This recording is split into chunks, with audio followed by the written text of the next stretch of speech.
என் கருவை கண்டிரையான்னு பாடினார்ல, அந்த கரு எனக்கு முன்பதாக வளர்ந்து ஒரு பெரிய ஊழியக்காரராக உட்காந்துருக்காரு. ஹாஸ்பிட்டலில் உட்காந்துருக்கும்போது யதார்த்தமாக இந்த பாட்டை கேட்டு இல்லை நான் இந்த குழந்தைய கருவோட கலைக்க மாட்டேன். இப்போ இந்த பாடல் எழுதும் போது இதெல்லாம் யோசிச்சிங்களா நீங்கள்? ஸோ இந்த பாடல் எனக்குள்ளே பிறக்கும் போது அந்த கரு எனக்குள்ளே உருவாகும் போது 4 மணி. இப்போ பைக்கை விற்று நீங்கள் பண்ண அந்த பாட்டு இன்னைக்கு டேட்டே இல்லைல்ல உங்களுக்கு? ஆமாம். இல்லை, அதான் அந்த சண்டே கிளாஸ்ன்றது எவ்வளோ பெரிய முக்கியம். கண்டிப்பாக பாஸ்டர் செய்கிற ஊழியத்தை விட சண்டே கிளாஸ் பிள்ளைங்க செய்கிற ஊழியம் பெஸ்ட்டான ஊழியம். சினிமாவில் பாடலாசிரியர் வந்து எனக்கு ஒரு பயங்கர வெறியாக தான் இருந்துச்சு. எனக்கு அது கனவு. சின்ன வயசுலேருந்து ஒருத்தவங்க கனவு வருது, என்ன எய்ம் அப்படின்னு கேட்டால் நான் பாடலாசிரியர் வரணும். நான் இன்றைக்கி ஊழியம் செய்கிற கோடம்பாக்கம் பக்கத்தில் ஒரு 10 ரூபாய் கீழே கிடந்தா என் பிள்ளைக்கு பிஸ்கெட் வாங்கி கொடுக்கலாமேன்னு சொல்லி தெருவா அலைஞ்சிக்கிட்டுறேன். எங்கள் அப்பா அம்மா குப்பை பொறுக்கினாங்க, நானும் குப்பை பொறுக்கினேன். ஆனால் அந்த இடத்துலேருந்து கற்றுன்னு பிரித்து எடுத்துகிட்டு வந்தேன். அந்த பாட்டு மட்டுமே ஊழியம் இல்லை, ஊழியன்றது உடைக்கப்படுறது, ஸோ அந்தருக்காக ஓடுறது, அவரை சித்தத்தை செய்கிறது தான் ஊழியம். தரிசனம் ஒரு மனுஷனுக்குள்ளே இருக்கணும்னா எங்கே இருந்தாலும் அவனை தூக்கிட்டு வந்து கற்று நிறுத்துவார்.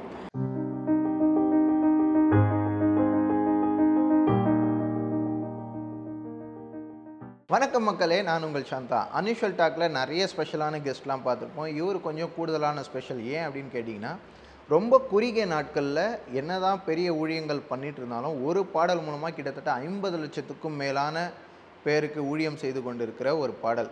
வியூஸை மட்டும் வச்சு நான் பேசலை, அது கீழே இருக்கிற கமெண்ட்ஸ் ஒவ்வொன்றும் பார்த்தோன்னா ஒன்றொன்றும் பயங்கரமான சாட்சிகளாக இருக்குது. அப்போ 50 லட்சம் பேருக்கும் மேலாக அந்த பாடல் பயங்கரமான ஒரு ஊழியம் பண்ணிகிட்ருக்கு. எந்த பாடல்னு உங்களுக்கே தெரிஞ்சிருக்கும், என் கருவை கண்டிரையா பாடல். அந்த என் கருவை கண்டிரையான்னு பாடினார்ல, அந்த கரு எனக்கு முன்பதாக வளர்ந்து ஒரு பெரிய ஊழியக்காரராக உட்காந்துருக்காரு. Praise lord brother. Praise lord. எப்படி இருக்கீங்க? நல்லா இருக்கேன். எப்படி இருக்கீங்க? நான் ரொம்ப நல்லா இருக்கேன். நீங்கள் ரொம்ப நல்லா இருக்கீங்க, ஸ்மார்ட்டாக இருக்கீங்க. தேங்க்யூ ஸோ மச் ஐயா. நீங்கள் ரொம்ப அழகாக இருக்கீங்க. இது சும்மா தானே சொன்னீங்க. உண்மையாகவே உங்கள் ஷர்ட் எனக்கு ரொம்ப பிடிச்சிருந்தது. Thank you so much. Praise God. இப்போது என் கருவை கண்டிரையா இந்த பாடல் 50 lakhs வியூஸ்க்கு மேலே போயிட்டுருக்கு இல்லைங்களா? இது வரைக்கும் 53 லட்சம் தாண்டி போயிருக்கு. ஆமாம். இப்போ நம்ம இன்டர்வியூ பண்ணிட்டு இருக்கிற இந்த டைம் வந்து 53 லட்சம். ஒரு நாளைக்கு 50,000 பேர் எக்ஸ்பெக்ட் பண்ணீங்களா இவ்வளோ பேர் பார்ப்பாங்க? நான் நினச்சி கூட பார்க்கல. அது வந்து மொத்தமாகவே ஒரு 50,000 பேர் பார்த்தா நல்லா இருக்குமே அப்படின்னு தான் நினச்சேன். ஆனால் இன்றைக்கி கர்த்தர் ஒரு நாளைக்கு 50,000 பேர் பார்க்குற அளவுக்கு கர்த்தர் உயர்த்தி வச்சிருக்காரு. இந்த பாட்டு பண்ணும்போது ஒரு 50,000 பேர் பார்த்தா போதும்னு பண்ணீங்க. அதுவே பெரிய. ஏன்னா நான் இதுக்கு முன்னாடி ஒரு 11 சாங் பண்ணியிருக்கிறேன். அதில் அதிகபட்சமாக போன சாங்க ஜீவன் தரும் வார்த்தைன்னு ஒரு பாட்டு 70,000 பேர் போயிருந்தது அப்போது. இப்போ அது 1.5 லட்சத்துக்கு மேலே போயிடுச்சு. ஆனால் அப்போது இந்த சாங் போடும்போது அதிகபட்சமாக என்னுடைய சாங்கில் வந்து வியூஸ் வந்து 70,000 தான். ஸோ அது வந்து 4 வருஷம் ஆச்சு. 4 வருஷத்துக்கு முன்னாடி போட்ட சாங் 70,000. நான் அதை தான் நம்பி போட்டேன். 11 பாட்டு போட்டேன், போகலை. இப்போ இந்த பாட்டு எப்படி அதே மாதிரி தான் போகும் அப்படின்னு நினச்சி தான் போட்டேன். ஆனால் இன்றைக்கி கிரகிக்கக்கூட முடியாத பெரிய காரியங்களை அவர் செய்கிறேன்ற அந்த வார்த்தையின்படி அப்படி தான் எனக்கு இது உண்மையாக இது கனவா நனவான்ற மாதிரி கூட எனக்கு தோணுது சில நேரத்தில். எப்படி அப்படின்ற மாதிரி 5 மில்லியனுக்கும் மேலான பேர் இதை பார்த்துருக்காங்க இல்லையா? இப்போது நாங்கள் வந்து எப்போவுமே இந்த சாங்கோட வியூஸ் இதெல்லாம் வச்சு பேசினதே இல்லை. இந்த சாங்குக்கு பர்டிகுலராக ஏன் பேசுகிறேன் அப்படின்னு பார்த்தீங்கன்னா, இந்த சாங்கு பார்க்குறப்போ கீழே பயங்கரமான டெஸ்டிமனிஸ் இருக்குது, மிகப்பெரிய சாட்சிகள் இருக்குது. எல்லாமே ஒவ்வொன்றும் பார்க்குறப்போ ரொம்ப எப்படி இந்த பாடல் வந்து இவ்வளோ பேருக்கு இவ்வளோ ஆறுதல் கொடுத்துருக்குமா அப்படின்னு சொல்லி, அதில் எனக்கு ஒரு 2-3 ஸ்பெஷலான கமெண்ட்ஸ்லாம் இருக்குது. உங்களுக்கு அந்த மாதிரி ஏதாவது ஒரு கமெண்ட் பார்க்கும்போது நெகிழ செய்ததா? ஆக்சுவலி எனக்கு நிறைய கமெண்ட்ஸ் வந்து இதில் நீங்கள் சொன்ன மாதிரி ஒவ்வொருமே சும்மா நைஸு, காட் பிளஸ் யூ, நல்லா இருக்கு அப்படிலாம் போடல. அவங்க டைம் எடுத்து ஒரு பேராகிராஃபாக நிறைய கிட்டத்தட்ட இது வரைக்கும் ஒரு 7,000 கமெண்ட்ஸ் மேலே அந்த சாங்கில் வந்துருக்குது. நிறைய பேர் கால் பண்ணி நிறைய பேர் சொல்லியிருக்கிறாங்க. அதாவது நான் இவ்வளோ எதிர்பார்க்கல, யதார்த்தமாக இந்த பாட்டை கேட்டு இல்லை நான் இந்த குழந்தைய கருவோட கலைக்க மாட்டேன், இது வந்து தரிசனம் அப்படின்னு சொல்லி ஸோ இந்த சாட்சி அவங்க கண்ணீரோடு சொன்னாங்க என்கிட்ட. ஸோ அது வந்து என்னால் உண்மையாகவே அவங்க கண்ணீரோடு சொல்லும்போது எனக்கு கண்ணீர் தான் வந்துச்சு. அந்தளவுக்கு கத்த நம்மளை.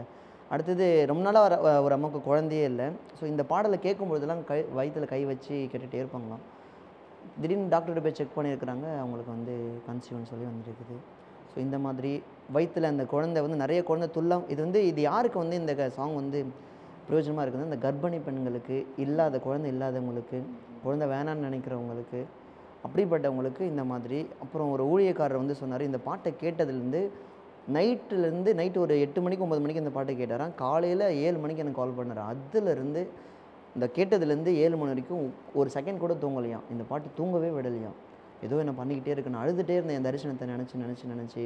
இது வந்து சொன்னது ஒரு பெரிய பாசிட்டிவ். இப்போ இந்த பாடல் எழுதும் போது இதெல்லாம் யோசிச்சிங்களா நீங்கள்? இந்த பாடல் எழுதுனதுக்கு பின்னாடி என்ன இருக்குது? உங்களுடைய கரு அப்போ அவ்வளோ பெரிய பிரச்சனையை சந்திச்சதா? இது 2023 வருஷம் ஜனவரி மாதம் 28ஆம் தேதி ஒரு 4 மணி அளவில் எங்கள் சர்ச்சில் நான் எப்பயுமே சாயங்காலத்தில் ஜெபிக்கிறது வழக்கம். நான் அதிகமாக சாயங்கால டைமில் தெய்வ சமூகத்தில் உட்காந்து ஜெபிக்கிறது வழக்கம். ஸோ அந்த மாதிரி நேரத்தில் எனக்குள்ளே என்ன அறியாமலே ஒரு ராகம் வந்து உருவாயிடுச்சு. ஏன்னா இந்த தாவீதுடைய சம்பவங்கள் நான் படிச்சுட்டு இருந்தேன். அது மட்டும் இல்லாமல் எனக்கு 2 பெண் பிள்ளைகள். இப்போது பெரிய பொண்ணு பேர் வந்து தியா, அவளுக்கு 11 வயசு. 2வது பெண் வந்து திவ்யா, அவளுக்கு 9 வயசு. 2 குழந்தையும் நாங்கள் போதும்னு நினச்சோம். அந்த டைமில் வந்து எனக்கு 3வதாக ஒரு ஆண் குழந்தை இருந்தால் நல்லா இருக்குமே. அண்ணா அம்மா சொன்னாங்க இல்லையா, அண்ணாவில் இந்நாளில் எனக்கு ஒரு ஆண் குழந்தை நல்லா இருக்குமே அப்படின்னு சொல்லி பொருத்தனை பண்ணி என்னென்ன ஜெபமோ எல்லா ஜெபத்தையும் பண்ணி, ஸோ கண்டிப்பாக இந்த குழந்தை வந்து பிறக்கும் அப்படின்னு சொல்லி, ஆண் குழந்தை தான் பிறக்கணும் ஒரு எதிர்பார்ப்பு. ஸோ அந்த நேரத்தில் தான் இந்த பாடல் வந்து கர்த்தர் எங்களுக்கு, அதாவது இந்த குழந்தை வேணான்னு நாங்கள் நினச்சோம். சில நம்ம கருவை கலைச்சா பாவம் இல்லையா, அதுவாக கலைஞ்சிடணும்னு நாங்கள் நிறைய பிரயாசப்பட்டோம். 2 போதும்னு நினச்சோம்.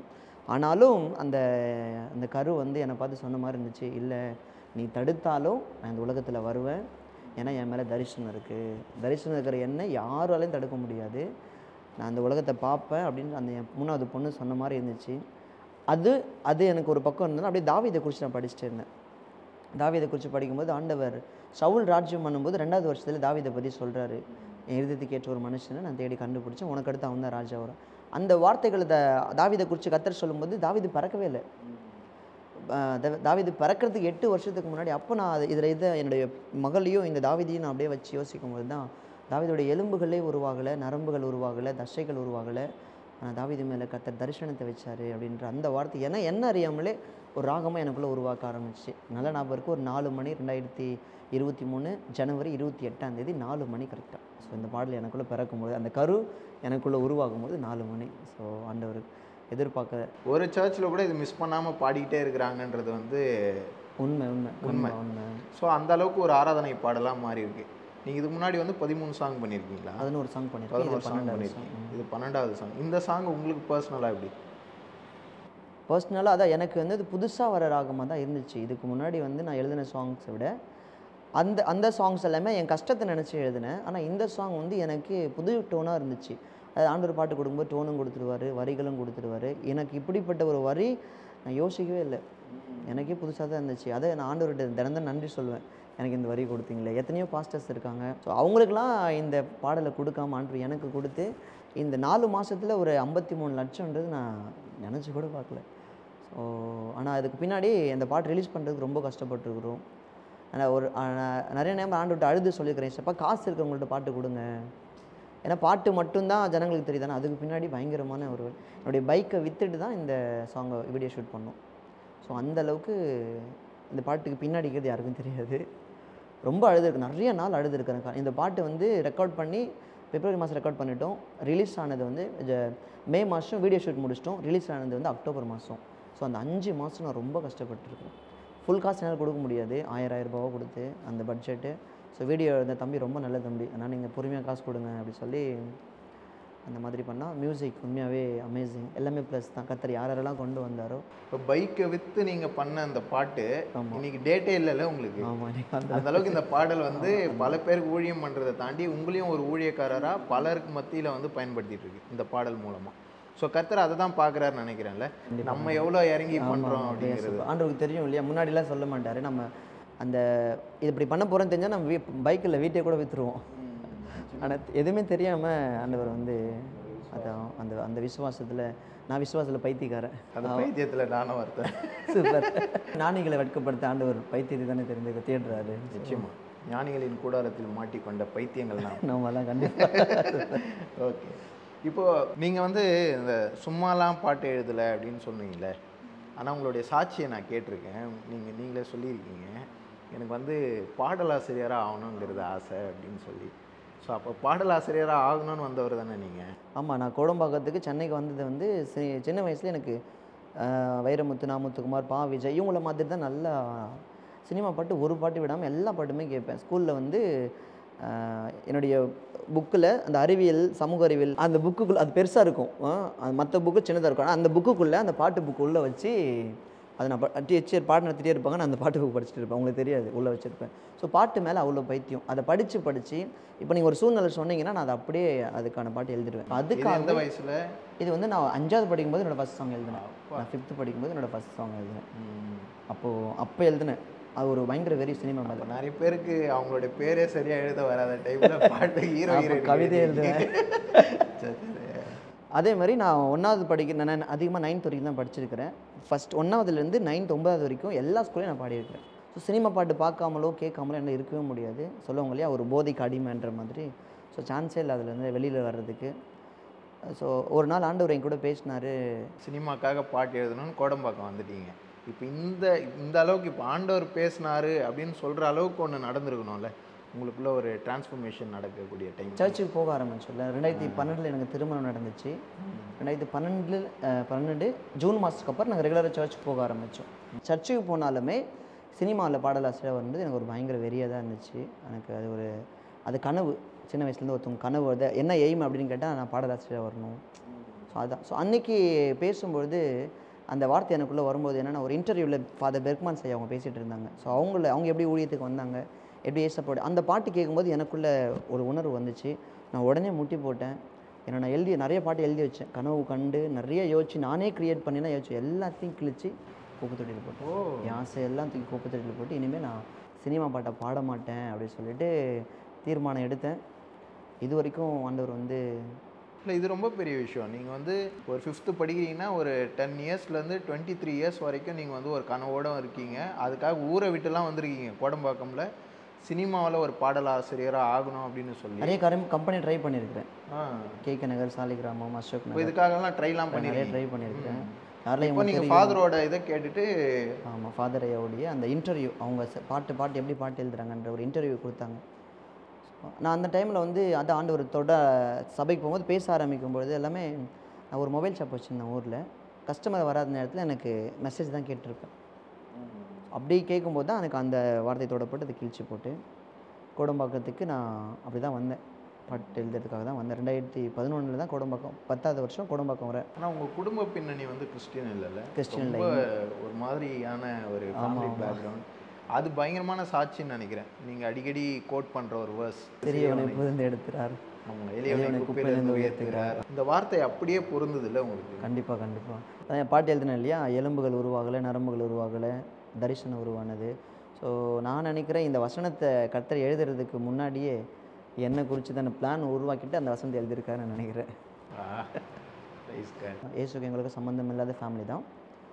டெல்லியில் தான் எங்கள் அப்பா அம்மாலாம் இருந்தாங்க. டெல்லியில் அப்பா அம்மா தம்பி தங்கச்சி தாத்தா பாட்டி எல்லாமே டெல்லி தான். நாங்கள் அந்த ஸ்கூலில் வந்து படிக்கும்போது வந்து எங்கள் கிராமத்தில் இங்கே எப்படின்னு தெரியல, இந்த கையை வந்து காதில் வச்சு எட்டுதான்னு பார்ப்பாங்க. அப்போ தான் அப்படி எட்டுனா தான் ஸ்கூலில் சேர்ப்பாங்க. நிறைய வாட்டி எனக்கு அப்படி வச்சு பார்த்துக்கிறாங்க. அதோட அர்த்தம் எனக்கு அப்போ புரியல. வேணும்னே பண்ணிங்களா? இல்லை, காது வைப்பா எட்டுதா பாருன்னு கேட்டாங்க டெல்லியில் இருக்கும்போது. எனக்கு அப்போ அர்த்தம் புரியல. என்னடா இவங்க எட்டுதா பாரு, நானும் சும்மா வேணும்னே இப்படி எட்டி ஸ்கூலுக்கு போய் விட்டு இப்போ இருக்குதான்னு பாருன்னாங்க. பாருங்க எட்டுச்சு உள்ளே விட்டு வந்துட்டாங்க. டெல்லியில் இல்லை, டெல்லியில் தான் எங்கள் அப்பா அம்மா இருந்தாங்க. இங்கே சொந்தக்காரங்க வீடு கள்ளக்குறிச்சி பக்கத்தில் ஒரு கிராமம், மூரார்பாடி. ஆமாம், மூரார்பாடின்ற ஒரு கிராமம் கள்ளக்குறிச்சி பக்கத்தில் இருக்குது. அந்த கிராமத்தில் தான் நாங்கள் ஸ்கூல் போக ஆரம்பித்தேன். இப்போ அந்த கிராமத்தில் வந்து எதை ஏசுனா எங்களுக்கு தெரியாது.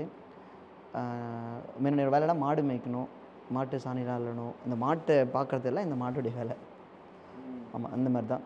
சாப்பாடு ஸ்கூல் போனதுக்கான காரணம் சாப்பாடு, ஸ்கூல் சாப்பாடு போடுவாங்க. அந்த சாப்பாடு வாங்கி சாப்பிட்றதுக்காக தான் ஸ்கூலே போவோம். அந்த மாதிரி ஒரு சூழ்நிலை தான். வருமன் அதான் டெல்லியில் போய் அப்பா அம்மா வேலை செய்கிறாங்க. அது வறுமை தான். இப்போ இங்கே பெரியம்மா வீட்டில் தான் இருக்கீங்க? பெரியம்மா வீட்டில் தான் நான் இருக்கிறேன். ஆமாம். அப்போ அங்கே அந்த வீட்டில் வந்து வறுமையா? கிராமன்றதால, கிராமன்னாவே அது வறுமை தானே. கிராமன்னாவே அது ஒரு மாதிரி தான் இருப்பாங்க. அப்போல்லாம் வந்து வேலைக்கு போகிறதுக்கு 10 ரூபா சம்பளம், ஒரு நாளைக்கு 15 ரூபா சம்பளம். இந்த கிராமத்தில் நிறைய வேலை, இந்த நெல்லாம் இருக்கிறது, இந்த களை, இந்த மாதிரி நிறைய வேலை. நானுமே இந்த வேலைலாம் போகிறேன். ஒரு நாளைக்கு 25 ரூபா சம்பளம். அந்த வெயிலில் எல்லா வேலையுமே செய்யணும். ஏன்னா எல்லா வேலையுமே நான் இந்த கரும்பு, நெல், விவசாயத்தில் என்னென்ன வேலை இருக்கோ எல்லா வேலையுமே எனக்கு தெரியும். எல்லா வேலையுமே நான் செஞ்சுருக்கிறேன். ஸோ இந்த மாதிரி தான் ஸ்கூலுக்கு சாப்பாட்டுக்காக தான் போவோம். படிப்பே வரல. வருஷத்துக்கு ஒரு முறை தான் அப்பா அம்மா வருவாங்க. இந்த மாதிரி அன்புக்காக ஏங்குகிற நாட்கள். சரி, நான் ஒன்று முடிவு பண்ணேன், இதுக்கப்புறம் படிப்பு வேண்டாம், 9th வரைக்கும் படிச்சுட்டு டெல்லிக்கு போகலாம். இதில் எப்போ இயேசு பற்றி கேள்விப்படுறேன்னா, நான் 7th படிக்கும்போது 2003 வருஷம் காந்திமதின்னு ஒரு அர்த்தம் இருந்தாங்க. அவங்க தான் சண்டே கிளாஸில் எங்களை கூப்பிட்டு உட்காரச்சு ஒரு ராத்திரியில் நோவா கதைலாம் சொல்லிக் கொடுத்தாங்க. நோவா கதை சொல்லிக் கொடுத்து சில பாடல்கள்லாம் அப்போ சொல்லிக் கொடுப்பாங்க. அது தண்ணீர்கள் கடக்கும்போது உன்னோடு இருக்கிறேன், நாதா உங்கள் திருக்கரத்தின் இசைக்கருவினான், நீரின்றி வாழ்வது இறைவா. ஸோ இந்த மாதிரி பாட்டு எல்லாமே சொல்லிக் கொடுக்கும்போது நான் ஏற்கனவே சினிமாவில் பாட்டு எழுதுன்னு எனக்கு ஆசை. ஸோ அந்த பாட்டில் ரொம்ப பைத்தியன்றதால சினிமா பாட்டு தவிர எந்த பாட்டாக இருந்தாலும் எனக்குள்ள அது அந்த பாட்டெலாம் கேட்கணுன்ற ஒரு ஆர்வம் இருந்ததால் எனக்குள்ளே உள்ளே போக ஆரம்பிச்சிச்சு. நான் நம்புகிறேன் அது ஆண்டவரே தொட்டிருக்கார் அப்படின்னு. அதான் அந்த சண்டே கிளாஸ்ன்றது எவ்வளோ பெரிய முக்கியம். கண்டிப்பாக நிறைய ஊழியக்காரங்க இருக்காங்க. இப்போ நீங்களும் வந்து அது மூலமாக பாருங்கள், எதுவுமே ஆண்டவரை பற்றியே கேள்விப்படாத ஒரு குடும்ப பின்னணியில் இருந்துட்டு ஒரு சண்டே கிளாஸ் மூலமாக அந்த பாடல்கள் வந்து உங்களை தொட்டிருக்கு அப்படின்னு. நான் அடிக்கடி எல்லா போகிற சர்ச்செலாம் சொல்லுவேன். என்ன அப்படின்னா, பாஸ்டர் செய்கிற ஊழியத்தை விட சண்டே கிளாஸ் பிள்ளைங்க செய்கிற ஊழியம் பெஸ்ட்டான ஊழியம். அந்த அடங்காமல் சுற்றிக்கிட்டு அவங்க கஷ்டம்தான். சண்டே கிளாஸ் ஊழியம்தான் அடுத்த லெவலில் உருவாக்கிவிடும் நம்முடைய அந்த கூச்ச சுபாவம். சிலலாம் மைக் பிடிக்கிறது ரொம்ப பயம். ஆனால் அந்த சண்டே கிளாஸ் ஊழியம் பயத்தெல்லாம் போக்கிடும். நான் சண்டே கிளாஸ் எடுக்கும்போது பாடுவேன், சரி சினிமா பார்க்காதே சின்ன தம்பியே அப்படின்னு சொல்லி நான் பாடுவேன். ஆனால் நான் சினிமா பார்த்துட்டு இருப்பேன். ஆனால் இன்றைக்கி விடுற அளவுக்கு கர்த்தர் அன்றைக்கி வந்து உங்கள் மனசுக்குள்ளே அதை போட்டுட்டாரு. அதுக்கு கொஞ்சம் டைம் எடுத்தது, அவ்வளோதான். ஆமாம், வளர்றதுக்கு கண்டிப்பாக. ஆமாம், விதை கண்டிப்பாக வளர்றதுக்கு கொஞ்சம் நேரம் ஆகும். வளரும்போது யாருக்காக தெரியாது. ஆமாம், எவ்வளோ ஆழமாக போகுது அந்தளவுக்கு அவ்வளோ ஸ்பீடாக மேலே வரும். ஸோ அந்தளவுக்கு மேலே ஸ்பீடாக கொண்டு வந்திருக்கு. இப்போது அந்த மாதிரி தான் எங்களுடைய அப்போ சண்டே கிளாஸில் அந்த விதைக்கப்பட்ட அந்த விதை என்ன அறியாமலே அந்த கரு என்ன அறியாமலே உருவாக ஆரம்பிச்சிச்சு. எனக்கு தெரியாமலே இயேசுங்கிற பேர் எனக்குள்ளே வளர ஆரம்பித்தார். ரொம்ப பிடிக்க ஆரம்பிச்சிச்சு. அப்போது எனக்கு ஒரு பாட்டு புக் கொடுத்தாங்க, ஜெபத்தோட ஜெயிக்கிதங்கள், புதிய ஏற்பாடு, இதெல்லாம் எனக்கு கொடுத்தாங்க.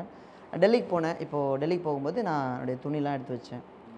அந்த பேக்கில் துணிலாம் வச்சு அந்த பையில் துணிலாம் வைக்கும்போது நிறைய பாட்டு புக்கெலாம் எடுத்து வச்சேன்.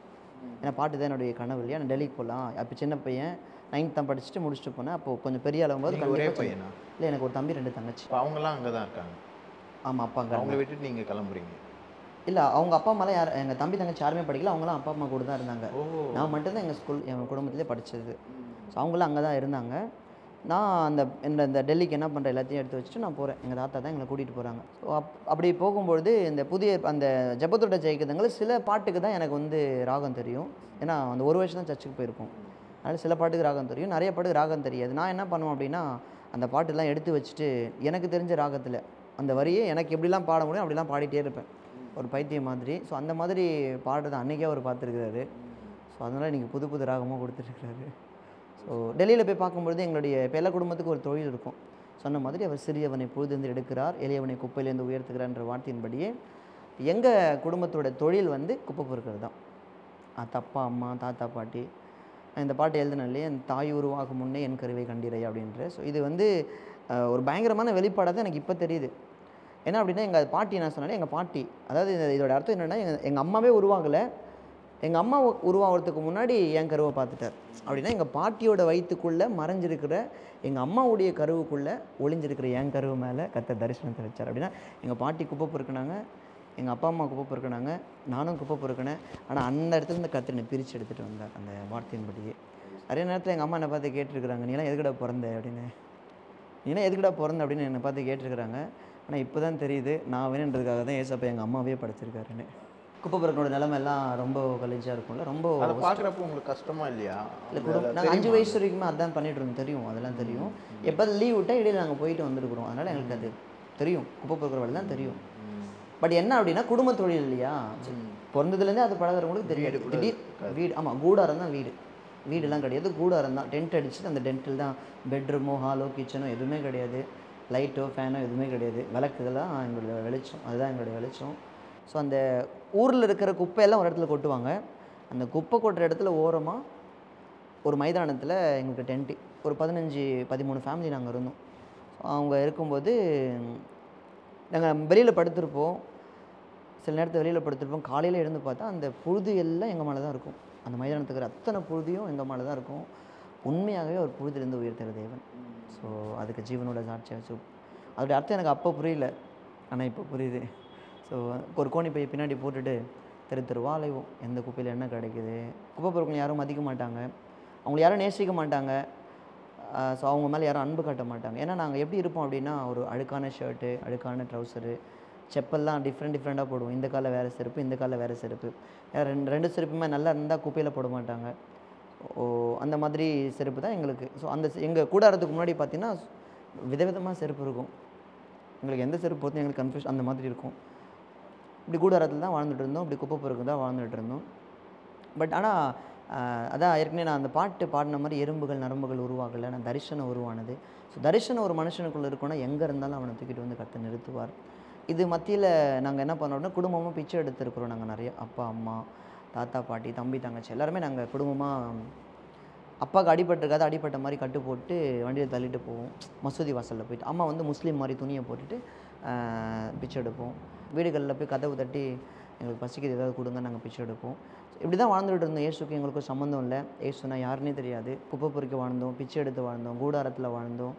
பட் ஆனால் என்ன எங்ககிட்ட பார்த்தாருன்னு தெரியல. ஸோ இன்னைக்கு இயேசுவோட அன்பு எல்லார் மீதும் சான்ஸே அவருடைய அன்பு பாரபட்சம் இல்லாத அன்பாக இருக்குல்ல. இன்றைக்கி நிறைய பேருக்கு இயேசு பிடிக்கல, ஆனால் நமக்கெல்லாம் இயேசுவை தவிர யாருமே பிடிக்கல இல்லை. ஸோ இயேசு ரொம்ப நல்லவரில்ல. ஸோ நீங்கள் இல்லாத வாழ்க்கையை நினச்சி கூட பார்க்க முடியாது. நீங்கள் இல்லை நான் செத்துருவேன் ஆண்டவர். ஏன்னா நல்லா இருக்கும்போது என்னை தேடி வரல, நான் படித்தா இருக்கும்போது நல்ல பேக்ரவுண்ட் இருக்கும்போது என்னை தேடி வரல, குப்பை பொறுக்கும்பொழுது பிச்சை எடுத்து வாழ்ந்தபோது எனக்கு என்ன நிறைய முறை யோசிச்சிருக்கிறேன். எனக்கெல்லாம் ஒரு எதிர்காலம் இருக்கா, என்னெல்லாம் யாராவது நேசிப்பாங்களா, என் மேலே யாராவது அன்பு காட்டுவாங்க, நிறைய முறை யோசிச்சிருக்கிறேன். ஆனால் இன்றைக்கி கர்த்தர் உயர்த்தி வச்ச விதத்தை பார்க்கும்போது உண்மையாகவே நிறைய அழுகுற இடம் ஒரு தெய்வ சமூகத்தில். ராத்திரி நேரத்தில் நான் அவருடைய அன்பை நினச்சி கஷ்டத்தை நினச்சி அழ மாட்டேன், அவருடைய அன்பை நினச்சி அழுவேன். என் மேலே ஆண்டவரே என்னையே அவரை நேசிக்கிறீங்க. ஏன்னா குப்பை பொறுக்கிறவங்க இன்னும் நிறைய பேர் இருக்கிறாங்க, பிச்சை எடுக்கிறவங்க இன்றைக்கும் நிறைய பேர் இருக்கிறாங்க. பட் அவங்களுக்கு மேலெல்லாம் கிடைக்காத இந்த கிருபை, அவங்களுக்கெல்லாம் கொடுக்கப்படாத இந்த தரிசனம் என் மேலே மட்டும் ஏன் ஆண்டவரேன்னு சொல்லி நிறைய ஆண்டவர் சமூகத்தில் கேட்பேன். எப்படி மாறிச்சு இது? இப்போ அங்கேருந்து நீங்கள் இந்த பாடல் தான் உங்களை வந்து கோடம்பாக்கத்துக்கு கொண்டு வந்து? ஆமாம், கோடம்பாக்கத்தில் கொண்டு வந்துச்சு. அதான் நான் இப்படி சொல்லுவேன், நம்முடைய வாழ்க்கையில் நடக்கிற ஒவ்வொரு சம்பவமுமே தரிசனத்தோடு தொடர்புடையது. நிச்சயமாக. ஸோ அது எது குழியில் யோசிப்ப குழியில் போட்டாலும் சரி தரிசனத்தோடு தொடர்புடையது. நான் இப்போ எனக்கு தெரியுது, குப்பை பறக்கிறதால தான் இந்த இடத்துல இருக்கிறேன், நிச்சயமாக பிச்சை எடுத்ததால் தான் இந்த இடத்துல இருக்கிறேன், கூடாரத்தில் வாழ்ந்ததால் தான் இந்த இடத்துல இருக்கிறேன் அப்படின்றது. ஸோ இந்த இடம் எனக்கு கிடைச்சதுக்கு காரணம் அந்த இடத்துல இருந்ததால் தான் இந்த இடம் எனக்கு கிடச்சிதுன்றது நான் இப்போ நல்லா உணர முடியுது. 17 வயசு வரைக்கும் நான் அந்த குப்பை பொறுக்கிற வேலை செஞ்சுட்டு இருந்தேன். எனக்கு 17 வயசுக்கு அப்புறம் அந்த வேலை செய்யறதுக்கு விருப்பம் இல்லை. அதுக்கப்புறமா தான் நான் டெல்லியிலேருந்து எங்கள் அப்பா அம்மா கிட்ட நான் 2008 வருஷத்தில் எங்கள் குடும்பமாக எங்கள் மாமாவுடைய கல்யாணத்துக்கு நாங்கள் வந்தோம். அதுக்கப்புறம் நான் மட்டும் இங்கே இருந்துட்டு அவங்களாம் திருப்பி போயிட்டாங்க டெல்லிக்கு. எனக்கு மறுபடியும் அங்கே போகிறதுக்கு விருப்பம் இல்லை. ஏன்னா பயங்கர கழிச்சாக இருக்கும், பாத்ரூம் எல்லாம் குப்பையில் தான். இப்போ நீங்கள் இங்கே வந்ததுக்கப்புறம் உங்களுக்கு அது பிடிக்காத மாதிரி? ஆமாம், அது பிடிக்காத மாதிரி ஆயிடுச்சு. ஏன்னா அது ரொம்ப கலீஜாக இருக்கும். அந்த பாத்ரூம்லாம் அந்த குப்பையில் கொட்டுவாங்க, புழுவாக இருக்கும். எங்கள் கோணிப்பையெல்லாம் பயங்கர புழுவாக இருக்கும், நாங்கள் பயங்கர அழுக்காக இருப்போம். இங்கே வந்து பார்க்கும்போது கொஞ்சம் டீசெண்டாக இருந்தாங்க கிராமத்தில். ஸோ அதே இதையும் பார்க்கும்பொழுது என்னடா இது நம்ம போய் அப்படி வாழ்ந்துட்டு இருக்கோமே, இங்கேயே நம்ம வாழ்ந்துக்கலாம்னு சொல்லி சென்னைக்கு வந்தேன். ஒரு வருஷம் முகப்பேரில் வேலை செஞ்சேன். யாருக்கு சரி, நான் சென்னையில் யாருமே தெரியாது. என் ஃப்ரெண்டு ஒருத்தன் கூட்டிகிட்டு வந்தான். என் ஃப்ரெண்டு ஒருத்தன் வந்து வாப்பா சென்னைக்கு போகலாம் அப்படின்னு சொல்லி கூட்டிகிட்டு வந்தான். அந்த டைமில் எந்த வேலை கிடச்சாலும் போய்டுவோம், அந்த மாதிரி இருந்தோம். அவன் சென்னைக்கு கூட்டின்னு வந்தோடனே அவன் கூட்டிகிட்டு வந்து விட்டுட்டு அவன் போயிட்டான். நான் சென்னையிலே அந்த ஒரு வருஷம் அந்த ஹாஸ்பிட்டலில் வேலை செஞ்சேன், கேன்டீனில். அங்கே வேலை செஞ்சுட்டு இருக்கும்போது நான் கோடம்பாக்கத்தை, ஏன்னா சென்னைக்கு புதுசு, கோடம்பாக்கத்தை கண்டுபிடிக்கணும். அதுக்காகவே ரொம்ப வருஷம் டைம் எடுத்துச்சு. ஒரு 1.5 வருஷத்துக்கு அப்புறமா தான் நான் கோடம்பாக்கத்தையே கண்டுபிடிச்சேன் எங்கே இருக்குதுன்னு சொல்லிட்டு. கோடம்பாக்கம் கண்டுபிடிச்சதுக்கப்புறமா தான் அங்கே ஒரு ஹோட்டலில் வேலைக்கு சேர்ந்து, மாயாசன் ஹோட்டல் அப்போ இருந்துச்சு, இப்போ அது சரவண பவனாக இருக்குது. அந்த ஹோட்டலில் வேலைக்கு சேர்ந்து அங்கே ஒரு 1.5 வருஷம் இருந்துட்டு சினிமா கம்பெனி ட்ரை பண்ணி அதே ஹோட்டலில் ஒர்க் பண்ணுறேன். நான் வந்து இதுவாக இருந்தேன், சப்ளையராக இருந்தேன். என்னோடய ஒய்ஃப் வந்து அந்த ஹோட்டலில் கேஷியராக இருந்தாங்க. ஸோ நாங்கள் லவ் பண்ணி மேரேஜ் பண்ணி ஊருக்கு போயிட்டோம் இங்கேருந்து. ஸோ அவங்க வந்து இந்து, அவங்க பேர் நாகவள்ளி. அவங்களுக்கும் இயேசுக்கும் சம்மந்தமே இல்லை, எனக்காக கன்வெர்ட் ஆனவங்க தான் அவங்க. ஸோ எனக்குமே அப்போ தரிசனம்னா என்னென்னு தெரியாது, திட்டம்னா என்னென்னு தெரியாது. நம்ம உலகத்தில் என்ஜாய் பண்ணணும்னு சொல்லுவாங்களே, உலகத்தில் ஒரு வாழ்க்கை தான், எவ்வளோ என்ஜாய் பண்ண முடியுமோ என்ஜாய் பண்ணிட்டு போகலாம் அப்படின்றது அப்போது அந்த வாலிப வயசில் இருக்கிற எதையும் சாதிச்சிடலாம், எதையும் செஞ்சிடலாம் அப்படின்றது அந்த வாலிப வயசில் இருக்கிறது. ஆனால் அப்புறமா தான் தெரிஞ்சது அவர் இல்லாமல் நம்மளால் எதுவுமே செய்ய முடியாதுன்னு சொல்லிட்டு. இப்போது தனிமையாக இருந்த உங்களுக்கு ஆண்டவர் துணையை ஏற்படுத்திட்டார். இப்போ துணையோட திரும்ப ஊருக்கு போயிட்டீங்களா? ஆமாம், திரும்ப எங்கள் கள்ளக்குறிச்சிக்கு நாங்கள் போயிட்டு அங்கே தான் நாங்கள் ரெகுலராக சர்ச்சுக்கு போக ஆரம்பித்தோம். அங்கே எங்கள் பாஸ்டர் ஒரு சர்ச் இருக்குது, Pentecost church, APM Bell Shepherd, pastor Solomon Selladurai, அவங்களுடைய சர்ச்சுக்கு ரெகுலராக நாங்கள் போக ஆரம்பித்தோம். 2012 ஜூன் மாதத்துக்கு அப்புறமா தான் நாங்கள் ரெகுலராக சர்ச்சுக்கு ஒவ்வொரு வாரமும் ரெகுலராக போவோம். அப்போ அதுக்கு முன்னாடி எப்பயாவது போவோம், எங்கள் வீட்டுக்கு பக்கத்துலேயே சர்ச்சுன்றதால போவோம். பிடிக்காமல் தான் போவோம் சில நேரத்தில். ஒரு மொபைல் ஷாப் வச்சுருந்தேன், மொபைல் ஷாப் வச்சுட்டு அதான் எங்களுடைய வருமானம். மொபைல் ஷாப்பில் தான் நான் ஒரு 20 வயசு முடிஞ்சு 21 வயசு ஸ்டார்ட் ஆகும்போது மேரேஜ் பண்ணிட்டேன். அப்போது எதுவுமே தெரியாது, அப்போது மொபைல் ஷாப் வச்சு தான் அதில் ஒரு வருமானம். ஸோ நாட்கள் ஆக ஆக அந்த மொபைல் ஷாப்பில் கடன் வர ஆரம்பிச்சிச்சு. பயங்கரமான கடன் பிரச்சனை. அந்த கடனில் மாட்டிக்கிட்டு இருக்கும்போது தான் மறுபடியும் சென்னைக்கே போயிட்டு கொஞ்சம் அந்த கடனெல்லாம் அடைச்சிடலாம், கொஞ்சம் சம்பாரித்து அடைச்சிடலாம் அப்படின்னு சொல்லிட்டு 2016 செப்டம்பர் மாதம் தான் நானும் என்னுடைய மனைவி, எனக்கு அப்போ 2 பிள்ளைங்க, 2 பிள்ளைகளுமே போட்டுக்கிட்டு இருக்கிற அதே ட்ரெஸ்ஸோட சென்னைக்கு வந்தோம். ஸோ திரும்ப நாங்கள் ஊருக்கு போகல. கோடம்பாக்கத்தில் இன்றைக்கி ஊழியம் செய்கிற அதே கோடம்பாக்கம் பக்கத்தில் 2500 வீட்டு வாடகை. 2500 வீட்டு வாடகையில் தான் எங்களுடைய வாழ்க்கையை நாங்கள் ஆரம்பித்தோம். வேலை நிறைய கம்பெனி, ஹைதராபாத் எஸ்எஸ் ஹைதராபாத் பிரியாணி அந்த கடையில் நாங்கள் சப்ளையராக வேலை செஞ்சுருக்கிறோம். அந்த மாதிரி தான் வேலை செஞ்சு எங்களுடைய ஆனால் என்ன ஆச்சுன்னா, எவ்வளோ வேலை செஞ்சாலும் கடன் மட்டும் அடையவே இல்லை. இன்னும் அதிகமாக தான் ஆச்சே தவிர, கடனால் ரொம்ப அவமானப்பட்டிருக்கிறேன், ரொம்ப கண்ணீர் வடிச்சிருக்கிறேன், ரொம்ப உபத்திரவப்பட்டிருக்கிறேன். கடன் பிரச்சனை ரொம்ப எனக்கு பெருசாக இருந்துச்சு. நான் இன்றைக்கி ஊழியம் செய்கிற கோடம்பாக்கம் பக்கத்தில் ஒரு 10 ரூபா கீழே கிடந்தா என் பிள்ளைக்கு பிஸ்கெட் வாங்கி கொடுக்கலாமேன்னு சொல்லி தெருவா அலைஞ்சிருக்கிறேன்.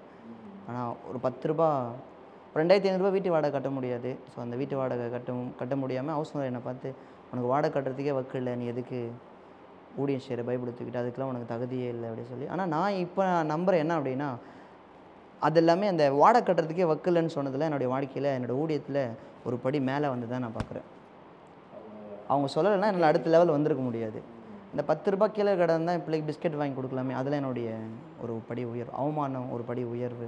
உன்னை பார்த்து உன்னால் ஒன்றுமே பண்ண முடியாது, நீலாம் வேஸ்ட்டு, ஸோ நீலாம் எதுக்கு கல்யாணம் பண்ண, நீலாம் இந்த மாதிரிலாம் பேசும்போதுலாம் நான் ஆண்டவர் சமூகத்தில் வந்து இந்த இந்த இந்த அவமானங்கள் எல்லாம் எனக்குள்ளே வர என் ஆண்டவர் விட்டு தூரமெல்லாம் பிரிக்கலை. இன்னும் எனக்குள்ளே ஆண்டவருடைய அன்புக்குள்ளே, அதாவது இயேசுக்காக யாரை வேணால் விடுறது ரெடி. அம்மாவா, அப்பாவா, மனைவியை, பிள்ளைங்க யாரை வேணால் விட ரெடி. ஆனால் யாருக்காகவும் இயேசு விட மாட்டேன்ற அளவுக்கு கர்த்தர் கொண்டு வந்து வச்சுட்டாரு. ஸோ எனக்கு அப்போ தெரியாது இந்த 2018 வருஷம் என் வாழ்க்கையில் ஏன் வந்ததுன்னு நினச்ச வருஷம். ஆனால் எனக்கு அப்போ தெரியாது, அந்த வருஷம்தான் என் ஊழியத்தை கர்த்தர் தொடங்கி வச்ச வருஷம். அந்த வருஷத்தில் தான் அநேக பாடல்களை கர்த்தர் எழுத வைத்தார். எப்படி நீங்கள் இப்போ வேலை செஞ்சு தான் ஆகணும், கடன்லாம் இருக்குது, இப்போ இந்த சமயத்தில் எப்படி நீங்கள் முழு நேர ஊழியத்துக்கு ஒப்பு கொடுக்குற ஒரு ஆக்சுவலி என்னென்னா, கொஞ்சம் நான் ஒரு ஆஃபீஸ் ஒன்று ஆரம்பித்தேன்.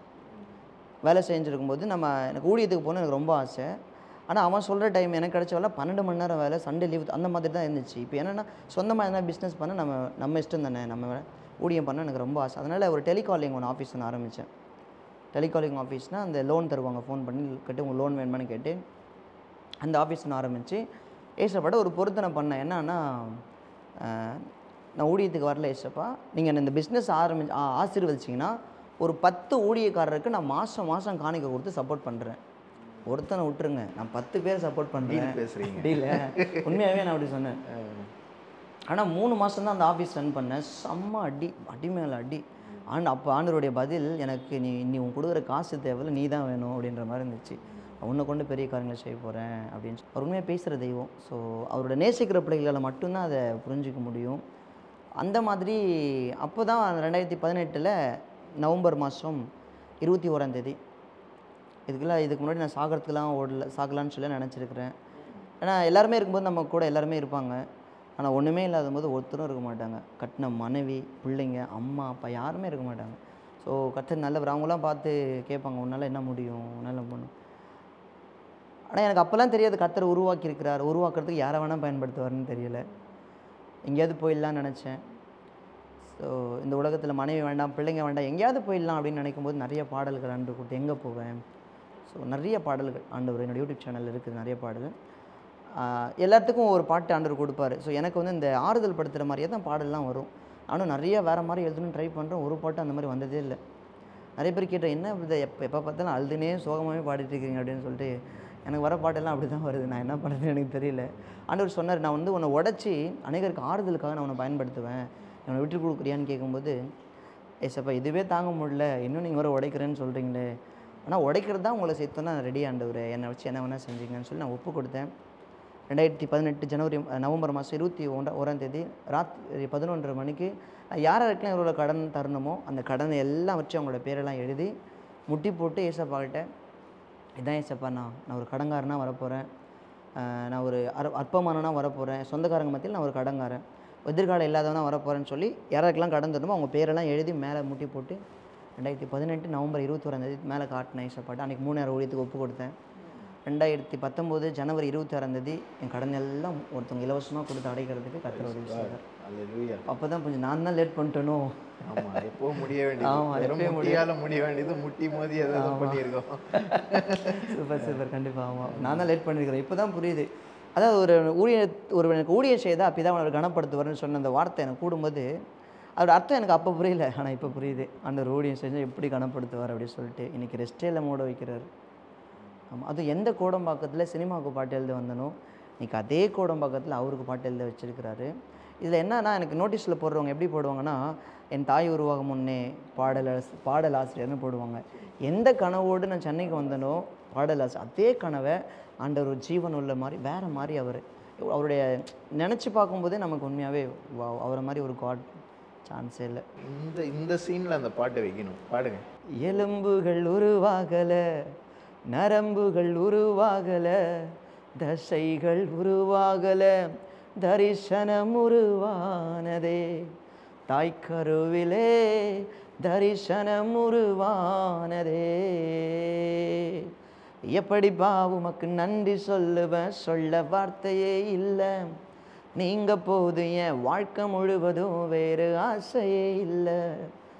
சினிமாவுக்கு பாட்டு எழுத வந்த எனக்கு ஆண்டவர் சினிமாவில் பாட்டு எழுதுறதுல உன் மேலே வச்ச தரிசனம், என் பாட்டு எழுதுறது உன் மேலே வச்ச தரிசனம்னு சொல்லி அவருடைய தரிசனத்தை அவர் நிறைவேற்றினார். இன்னைக்கு நிறைய பாடல்கள் வர கொடுத்துட்டு இருக்காரு. ஆமாம் ஆமாம், இன்னைக்கு ஆண்டவர் நிறைய. இந்த பாடலுக்கு பின்னாடி இருக்கிற சாட்சியை விட உங்களுடைய சாட்சி உயிர் உள்ள சாட்சி, அதை வெளியே கொண்டு வரணுன்றதுக்காக தான் இந்த பாடல் வந்து உங்களுக்கு ஒரு விசிட்டிங் கார்டாக இருக்கு. நாம இப்போ தான் ஆரம்பம் பாடல்களில் வந்து ஆமாம் இப்போ தான் ஆரம்பிச்சிருக்கு, இப்போ தான் கார்டு போட்டிருக்கீங்க உங்களோட இதுக்கு. ஸோ அந்தளவுக்கு ஒமேகா மினிஸ்ட்ரியில் ஒமேகா மினிஸ்ட்ரி. ஸோ அதுவுமே ஆண்டவர் வந்து பேசி தான் அந்த பேர் கொடுத்தாரு. எப்படின்னா, ஊரில் வந்து நான் வச்ச அந்த மொபைல் ஷாப்போட பேர் ஒமேகா. சென்னைக்கு வரும்போது 2016 வந்தேன் தெரியுங்க, சொன்னால செப்டம்பர் மாதம். 2017 வருஷத்தில் ஒரு சர்ச்சில் போய் உட்காந்துருக்குறோம். அந்த சர்ச்சுக்கு போயிட்டு வரதுக்கு பஸ் பேர் அந்த பாஸ்டர் தான் கொடுத்தாரு எங்களுக்கு.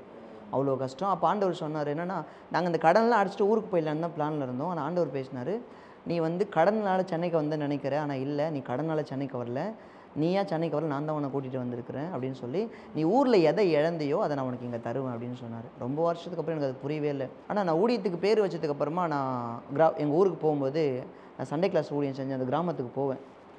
அப்போது ஒரு அந்த ஒத்தையடி பாதை தான், அதில் பைக் ஓட்டு போகும்போது ஒரு நாள் ஆண்டவரை பார்த்து பேசிகிட்டே போகிறேன், ஆண்டவர் நீங்கள் எதோ இழந்தால் அதை தருவேன்னு சொன்னீங்களே, நான் எதை இழந்தேன், நீங்கள் எதை கொடுத்துருக்குறீங்க அப்படின்னு சொல்லும்போது திடீர்னு மண்டைக்குள்ளே கிளிக் ஆகுது, நீ ஊரில் வச்சிருந்த மொபைல் ஷாப்போட பேர் ஒமேகா மொபைல் ஷாப், ஆனால் நான் உனக்கு கொடுத்துருக்குற ஊழியத்தோட பேர் ஒமேகா மினிஸ்ட்ரி.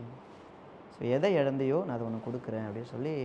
ஸோ அது அப்புறமா தான் புரியுது எனக்கு, அவர் அவ்வளோ நம்ம மேலே அவ்வளோ நினைப்பாக இருக்கிறாரு, நம்ம தான் அவரை மறந்துட்டு ஓடிட்டு இருக்கிறோம். ஸோ இன்னும் ஆண்டருக்காக அதிகமாக செய்யணுன்றது என்னுடைய. அதான் இப்போ வரைக்கும் நீங்கள் ஜனங்க மத்தியில், அதாவது நம்மளுடைய மக்கள் மத்தியில் ஒரு கருவாக தான் இருக்கீங்க. கூடிய சீக்கிரத்தில் உருவாகிட்டே இருக்கிறீங்க.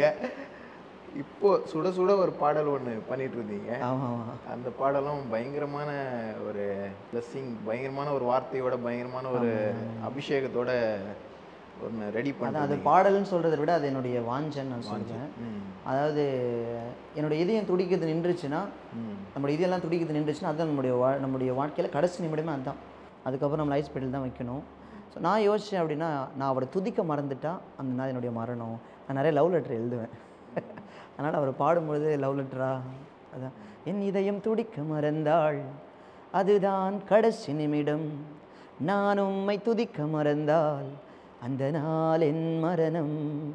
ஆராதனை ஆராதனை ஆராதனை உங்க ஒருவருக்கே.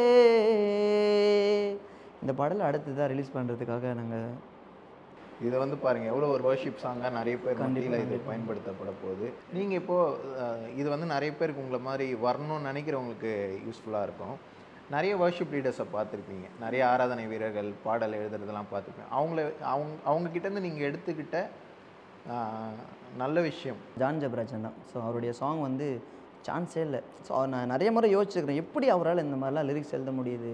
அது இந்த எகோவாயிரே ஏகோவாயிரே அதெல்லாம் அடிக்கடி நான் பாடுற பாட்டு.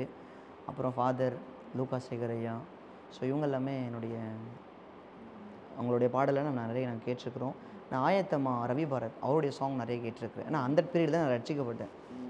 அவருடைய சாங் நிறைய பாட்டு நான் கேட்டு, நான் பாட்டு எழுதுன்னு நினைக்கல, நான் கிறிஸ்துவ பாட்டு எழுதுன்னு நான் நினைக்கல, நான் சினிமாவுக்கு பாட்டு எழுதுன்னு நினச்சேன். வந்து என்ன ஆண்டவர் அவர் கை பாட்டு எழுத வச்சு இன்றைக்கி இனிமேல் நினைக்கல, இவ்வளோ போகும்னு நினச்சி கூட பார்க்கவே இல்லை. எல்லா மகிமையும் அவருக்கு மட்டும்தான். இந்த சாங் மியூசிக் இது மட்டும்தான் மினிஸ்ட்ரி அப்படின்னு நினைக்கிறவங்களுக்கு இப்போ அதுதான் வரக்கூடிய வாலிபர்லாம் இருக்காங்க இல்லைங்களா, ஒரு பாட்டு பாடினா நம்ம வந்து ஃபெமிலியர் ஆயிடுவோம், நிறைய பேருக்கு தெரிய வரும் அப்படின்னு நினச்சி வராத அபிஷேகத்துக்காக சொல்கிறேன். இதுக்காக வாஞ்சித்து இதை மட்டும் ஃபோக்கஸ் பண்ணி பண்ணுறவங்களுக்கு இப்போ நீங்கள் இன்றைக்கி இந்த பாட்டு 11 பாட்டு எழுதியிருக்கீங்க. இந்த ஒரு பாடல் வந்து உங்களை வந்து தேவனுடைய சித்தத்தை நிறைவேற்றி. கண்டிப்பாக. ஸோ அதுக்கு ஒரு 11 பாடல் உங்களுக்கு அது முன்னாடி இருக்குது. இந்த பாட்டுக்குமே வந்து சும்மா யாரோ பணம் கொடுத்தாங்க, காணிக்கை கொடுத்தாங்க, போயிட்டு பண்ணிடல, பைக்கெல்லாம் சேல் பண்ணியிருக்கீங்க. ஸோ அப்படின்னா இதுக்கு உங்களுக்கு ஒரு அபிஷேகம் இருக்குது, இதுக்கு உங்களுக்கு ஒரு அழைப்பு இருக்குது, அதெல்லாம் கர்த்தர் பார்க்குறாரு. தேவன் அழைக்கும் போது எல்லாத்தையும் விட்டுட்டு வரதான் நம்மளை கூப்பிட்றாருன்ற மாதிரி நீங்கள் இருக்கிற ஒரு வண்டியை வந்து விற்றுட்டு கர்த்தருக்காக செய்யணும்னு நினைக்கிறீங்க. இதெல்லாம் வந்து வெளியே இருந்து பார்க்குற அந்த ஃபேமஸை மட்டும் பார்க்குறாங்க, நிறைய பேர் ஃபேமஸ் பார்க்குறாங்க. ஸோ அந்த ஃபேமஸ்க்கு பின்னாடி இருக்கிற வழிகள் இப்போ இருக்கக்கூடிய வாலிபர்களுக்கு நீங்கள் என்ன சொல்கிறீங்க? பாட்டு மட்டுமே ஊழியம் இல்லை, ஊழியன்றது உடைக்கப்படுறது, ஸோ அண்டூருக்காக ஓடுறது, அவருடைய சித்தத்தை செய்கிறது தான் ஊழியம். எனக்கு கேட்டால் ஃபேமஸ் ஆகுறது இல்லை, அது அவர் ஆக்குன்னு நினச்சா ஒரு மனுஷன் தடுக்க முடியாது, நீ ஆகுன்னு நினச்சா ஒருத்தனும் ஒன்றும் பண்ண முடியாது. ஸோ அதுதான் என்னுடைய தாட். நான் ஊழியத்துக்கு வந்து 5 வருஷம் தான் ஆச்சு. நான் நிறைய பேர் நான் இப்போ தான் ஊழியத்துக்கு வந்தேன், இன்னும் எங்கள் அப்பா அம்மா பாஸ்டர்லாம் கிடையாது அப்படின்னு சொல்லி யாரும் நம்ப மாட்டுறாங்க. ஸோ எனக்கும் புதுசாக தான் இருக்குது. ஸோ கர்த்தருக்கு தான் மகிமை. ஒருவேளை அப்பா பாஸ்டர் இருந்தால் கூட வெளியில் வரதுக்கு வாய்ப்பு இருக்குது, அம்மா ஜெபிக்கிறவங்களா இருந்தால் கூட வெளியில் வரதுக்கு வாய்ப்பு இருக்குது. கிறிஸ்துவ வாசனையே கிடையாது, ஆனால் இன்றைக்கி எல்லா சபைக்கும் வாசனையாக மாற்றிருக்கிறாரு. ஸோ உங்களுடைய சபையை பற்றி சொல்லுங்கள்.